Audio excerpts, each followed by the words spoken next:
حضرت ظہور فرمائیں گے تو مولا حسین کے گنبد پہ لگے ہوئے سرخ رنگ کے پرچم کو اتاریں گے۔ عرب دنیا کا دستور ہے، جس کے خون کا بدلہ نہیں ہوتا اس کی قبر پہ سرخ جھنڈا لگاتے ہیں۔ امام حسین کے گنبد پہ جو سرخ رنگ کا جھنڈا لگا ہوا ہے نا، پرچم لگا ہوا ہے، وہ اسی لیے لگا ہوا ہے کہ ابھی خون کا بدلہ باقی ہے، اور بدلہ لینے والے صاحب وارث مولا کا فرزند، اور ایسا عظیم فرزند کہ جن سے مولا کو، خود مولا حسین کو اتنا پیار ہے کہ جب ظہور فرمائیں گے نا امام مہدی تو رجعت سے حسین دوبارہ اٹھائے جائیں گے، اور عالمی سطح پر امام حسین کی حکومت ہوگی۔ جی عالمی سطح پر امام حسین، کوئی بارڈر ختم نہیں ہوگا، بارڈر ختم ہو جائیں گے، پاسپورٹ ختم ہو جائیں گے، یہ شناخت ختم ہو جائے گی کہ مغرب والے لوگ اور ہیں اور مشرق والے اور ہیں، سب امام مہدی کے ہوں گے۔ ایک ہی اذان سنائی دی جائے گی، ایک ہی انداز کا مذہب ہوگا، امام مہدی کی پوری عالمی حکومت ہوگی، اور امام مہدی جب تشریف لے کر آئیں گے تو امام حسین دوبارہ سے لائے جائیں گے، امام کی رجعت ہوگی، امام دوبارہ اٹھائے جائیں گے، اور امام حسین جب امام مہدی کو ایک یہودی عورت سر پر پتھر مارے گی جس سے امام مہدی شہید ہوں گے، تو امام حسین ہی امام مہدی کی نماز جنازہ پڑھائیں گے اور اپنے بیٹے کو اپنے ہاتھ سے دفنائیں گے، اور پھر پوری دنیا پہ حسین کی حکومت ہوگی۔ یہ ہے وہ عقیدہ رجعت۔ صلوات پڑھیں ذرا محمد و آل محمد پر۔ اس سے بلند اور بہتر صلوات نبی کی ذات پہ آتی پر۔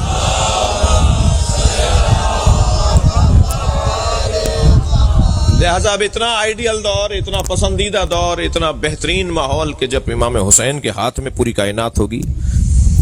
جی ویسے تو ابھی بھی ہے، مگر مراد ہماری سماجی اختیارات ہیں، ابھی تو دلوں پر اختیارات ہیں نا، پھر بدنوں پر بھی اختیارات ہوں گے، پھر محلوں پر بھی، شہروں پر بھی، ملکوں پر بھی، کائنات پر امام حسین کے اختیار کا اظہار ہوگا۔ اسے کہتے ہیں عقیدہ رجعت۔ میں ان بچوں کے لیے عرض کر رہا ہوں،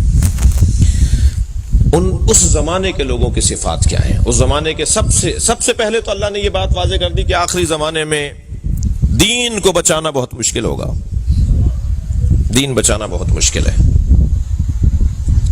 بہت بڑا کارنامہ ہے ان لوگوں کا جو آج کے زمانے میں نماز پڑھتے ہیں، بہت بڑا کارنامہ ہے ان لوگوں کا جو آج کے زمانے میں مجلس میں آ کے بیٹھتے ہیں۔ جتنا مجمع یہاں بیٹھا ہے الحمدللہ بہت بڑا مجمع ہے، لیکن اس سے 2 برابر مجمع ہوگا جو نہیں آیا۔ جی اس سے 2 برابر مجمع ہوگا جو ان کو پتا ہے کہ مجلس ہو رہی ہے پھر بھی وہ نہیں آیا۔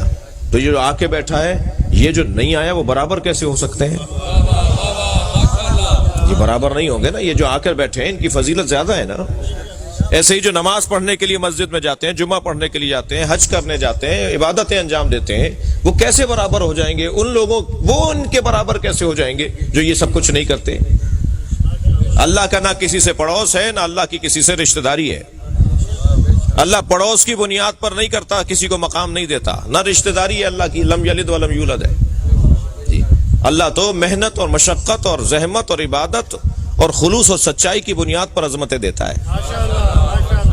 کوئی ضروری نہیں ہے کوئی 5 لاکھ روپے خرچ کرے تو زیادہ معتبر ہو جائے، اور کوئی 5 روپے خرچ کرے تو اس کا اعتبار کچھ نہ رہے۔ اللہ کے یہاں گنا نہیں جاتا، تولا جاتا ہے۔ وہ یہ دیکھتا ہے کون میری خاطر کام کر رہا ہے۔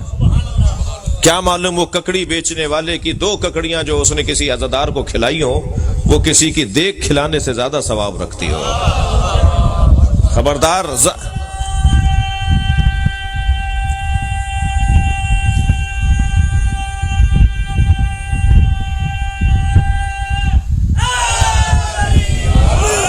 مجھے ظاہر کی بنیاد پر فیصلے نہیں کر رہے، ظاہر کو دیکھ کر۔ خبردار، ظاہر پر فیصلہ نہیں ہوگا، باطن پر اور خلوص نیت پر فیصلہ ہوگا۔ اور جو میرے ہاتھ میں نہیں ہے کہ میں کسی کا فیصلہ کروں، کیا معلوم وہ سچا ہو اور میں سوچا ہوا ہوں کہ سچا نہیں ہے۔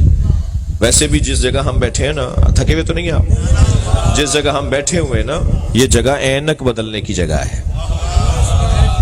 یہاں بیٹھنے والوں کی دید تبدیل کروائی جاتی ہے، اینک تبدیل کروائی جاتی ہے۔ یہاں بیٹھنے والا وہ دیکھتا ہے جو حقیقت ہو۔ چشمے سر سے دیکھنے والے اور ہیں، چشمے جان سے دیکھنے والے اور ہیں۔ یہ فرش ازا چشمے جان اور آنکھوں کو کھولتی ہے جو دل کی آنکھیں ہیں۔ بصارت سے بصیرت کا سفر ہے جو عزاداری سے نصیب ہوتا ہے۔ یہ فرش ازا پہ بیٹھنے والوں کی دید ہی کچھ اور ہے۔ میں ایک جگہ سے گزر رہا تھا، رستے میں سانپ بیٹھا ہوا تھا، میرے بڑھتے ہوئے قدم رک گئے، میں سوچنے لگا یہ موذی ہے، حملہ کرے گا۔ لوگ مجھے دیکھ کر آپس میں باتیں کرنے لگے، مولانا کو دیکھو بڑی شجاعت کی باتیں کرتے ہیں، بڑی تقریریں کرتے پھرتے ہیں، سانپ سے ڈر رہے ہیں۔ اب میں سوچنے لگا ان کے چڑھانے میں آؤں یا عقل مندی کا ثبوت دوں۔ بہت سارے لوگ ہوتے ہیں نا چڑھا کے غائب بھی ہو جاتے ہیں۔ ابھی میں کھڑا ہوا سوچ رہا تھا کہ ایک چھوٹا سا بچہ میرے برابر میں آ کے کھڑا ہوا، کہنے لگا مولانا یہ پلاسٹک کا سانپ ہے۔ جب مجھے معلوم ہوا نا پلاسٹک کا سانپ ہے تو میں نے اسی پر پیر رکھا، اسے کچلتا ہوا چلا گیا۔ معلوم یہ ہوا جب حقائق روشن ہو جاتے ہیں تو اقدامات بھی تبدیل ہو جاتے ہیں۔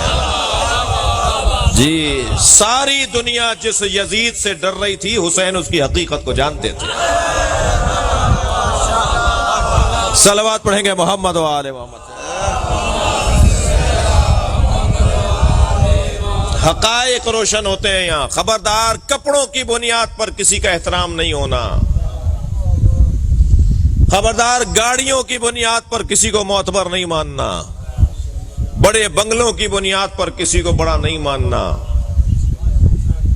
ہماری تو انداز ہی کچھ اور ہے، ہم تو لوگ ہی کچھ اور ہیں۔ ہم پر اگر کوئی غور کر لے تو وہ ڈبل پی ایچ ڈی ہو جائے۔ شیعوں پر غور اگر کوئی کر لے نا کسی یونیورسٹی میں جا کر تو وہ ڈاکٹر ہو جائے۔ ہم پر غور کرنے سے ڈاکٹر ہو جائے۔ مولا کی تو بات بہت بڑی ہے، بڑی بات ہے مولا کی۔ ہمیں سمجھنے کے لیے دانشوریاں چاہیے، دانش مندیاں چاہیے، ہوشیاریاں چاہیے، عقل مندی چاہیے۔ کہتے ہیں شیعوں کی تو باتیں علیحدہ علیحدہ ہوتی ہیں، شیعوں کی تو باتیں نئی باتیں ہوتی ہیں، نئے نئے کام ہیں شیعوں کے۔ جی ہماری نئی باتیں، ہمارے نئے کام ہی تو زندہ رکھے ہوئے ہیں لوگوں کو۔ وہ ہم پہ غور کرتے چلے جا رہے ہیں اور ہم کو سمجھتے چلے جا رہے ہیں۔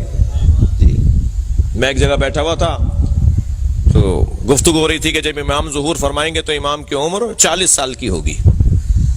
میں نے کہا جی امام ہمارے جب ظہور فرمائیں گے تو ان کی عمر 40 سال کی ہوگی۔ تو وہاں ایک صاحب بیٹھے تھے، کہنے لگے کیا مطلب ہے ابھی ولادت نہیں ہوئی؟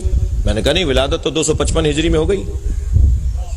کہنے لگے جی مولانا 1441 چل رہا ہے، 1440 چل رہا ہے، یہ 1440 اور 255 ہجری 1150 سال ہو گئے۔ آپ کہہ رہے ہیں کہ جو ہے وہ 40 سال کے ہوں گے، کہیے 1150 سال کے ہیں تو پھر 40 سال کا کیا مطلب ہے؟ میں نے کہا نہیں، ہیں وہ 1150 سال کے مگر عمر 40 سال پہ رکی ہوئی ہے۔ کہنے لگے لو شیعوں کی تو پہلے ہی باتیں سمجھ میں نہیں آتی ہیں، ایک اور نئی بات آ گئی۔ جی نہ ان کا ماتم سمجھ میں آتا ہے، نہ ان کا جلوس سمجھ میں آتا ہے، نہ ان کے کالے کپڑے سمجھ میں آتے ہیں، نہ ان کے عزاخانے سمجھ میں آتے ہیں، نہ ان کا ہاتھ کھولنا سمجھ میں آتا ہے۔ جی ایک لمبی فہرست ہے جو باتیں سمجھ میں نہیں آتی، ایک اور نئی بات۔ تو میں نے کہا جی آپ کی عمر کتنی ہے؟ کہنے لگے جی 70 سال کا ہوں۔ میں نے کہا کبھی چہرے کو جا کے آئینے میں دیکھیے، اللہ نے 70 سال پہلے جب آپ کو ماں کے شکم سے دنیا میں بھیجا تھا تو سر کے بال دے کر بھی بھیجا تھا اور بھووں کے اور پلکوں کے بال بھی اللہ نے ماں کے شکم سے بنا کر بھیجے تھے۔ 70 سالوں میں اگر آپ نے سر کے بال نہ کاٹے ہوتے تو اب تک ایڑیوں تک آ گئے ہوتے، مگر 70 سالوں میں کبھی آپ نے بھووں کو نہیں کاٹا اور پلکوں کو نہیں کاٹا۔ ایک کی عمر بڑھ کر بتا رہی ہے اللہ بڑھاتا ہے، ایک کی عمر رک کر بتا رہی ہے اللہ روکتا ہے۔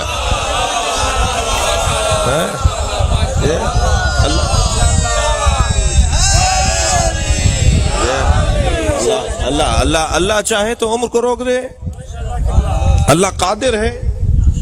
وہ ہمارے امام کو 40 سال کی عمر پر ٹھہرائے ہوئے ہے، جب ظاہر ہوں گے تو 40 سال کی عمر کے ہوں گے، یعنی 40 سال کا جو کیفیت ہوتی ہے وہ ہوگا۔ تو عزیزان گرامی، ہم تو جو یہاں بیٹھنے والے کی میں بات کر رہا تھا کہ دید ہی کچھ اور ہے۔ یہاں بیٹھنے والے کی اینک بدلنی چاہیے۔ بھئی 2 گھنٹے تک اگر کوئی گلاب بیچنے والے کی دکان پر بیٹھے تو 4 گھنٹے تک اس کے اندر سے گلاب کی خوشبو آتی ہے۔ جو 60 سال سے حسین کر رہا ہو اس میں حسین کی سیرت کی جھلک کیوں نہیں آئے گی؟ اس کے رویے بدلے ہوئے کیوں نہیں ہوں گے؟ اس کا انداز تبدیل کیسے نہیں ہوگا؟ وہ جب چل رہا ہوگا تو چال بتائے گی کہ حسینی جا رہا ہے، اس کا اقدام بتائے گا کہ حسینی ہے، اس کے طور طریقے بتائیں گے کہ یہ اہل بیت کا چاہنے والا ہے۔ اہل بیت کے چاہنے والوں کی طریقہ زندگی کچھ اور ہوتا ہے۔